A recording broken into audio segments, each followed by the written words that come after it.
सांगली जिल्ह्यातील शिराळा इथल्या श्री सर्जेराव दादा नाईक सहकारी बँकेचे अध्यक्ष संजय नाईक यांनी मनमानी कारभार करून बँकेला नुकसानीच्या खाईत लोटलंय।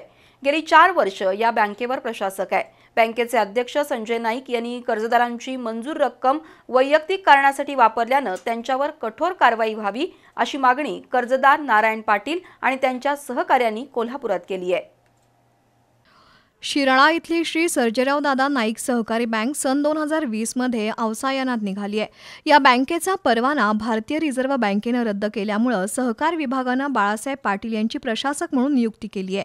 या बँकेत 45 कोटी रुपयांचा घोटाळा बँकेचे तत्कालीन अध्यक्ष संजय नाईक यांनी केलाय।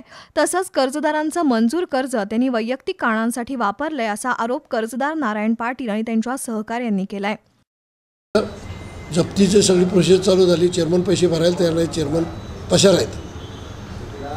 त्याच्यानंतर आम्ही 2020 मध्ये FIR दाखल केलं शिराळा पोलीस स्टेशन येथे। तेव्हापासून कोणत्याही पोलिसांमार्फत चौकशी झालेली नाही, कुठल्या शासकीय अधिकाऱ्यांमार्फत या चेअरमनची चौकशी झालेली नाही। आज आमच्यावर अशी पाळी आलेली आहे की कर्ज सोसायटी आम्हाला कुठले कर्ज देणार, कुठली बँक कर्ज देणार आले, आमच्या मुलांना मुली कोण देण्यात आले या बोजा नोंद असल्यामुळं ह्या 30 ऑगस्टपर्यंत जर कर्ज त्यांनी नाही भरलं तर सप्टेंबरच्या पहिल्या आठवड्यात आम्ही आत्मदंडाचा इशारा आम्ही बी-न्यूजच्या माध्यमातून देत आहोत।